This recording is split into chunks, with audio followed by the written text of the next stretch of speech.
Price চলে যাচ্ছে অফারে 1550। যার যেটা পছন্দ অবশ্যই আমাদের নাম্বারে হোয়াটসঅ্যাপ করুন।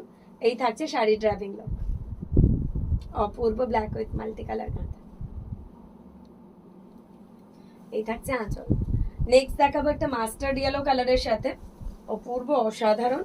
এই থাকছে এটার আঁচল, মাস্টার্ড ইয়েলোর সাথে হোয়াইট দিয়ে পাখি কাঁথা। এই থাকছে বডি, বডিতে এরকম কিন্তু এক একটা করে পাখির মোটিভ করা রয়েছে। খুবই সোবার এলিগেন্ট দেখতে লাগবে শাড়িটা, একদমই অন্য রকমের একটা কাঁথা। প্রাইস আবারও চলে যাচ্ছে 1550। এই থাকছে শাড়িটার লুক। যার যেটা ভালো লাগবে অবশ্যই আমাদের নাম্বারে হোয়াটসঅ্যাপ করতে হবে। এই থাকছে শাড়িটার লুক, অপূর্ব একটা মাস্টার্ড ইয়েলো কাঁথা। নেক্সট একটা পার্পলের সাথে প্রজাপতি দেখাবো। আঁচলে থাকছে এরকম একটা বাটারফ্লাই ডিজাইন। এই রয়েছে বিপির পার্টটা, এই থাকছে এটার বডি পার্টটা। বডিতে এরকম ছোট ছোট স্ট্রাইপ করা। 15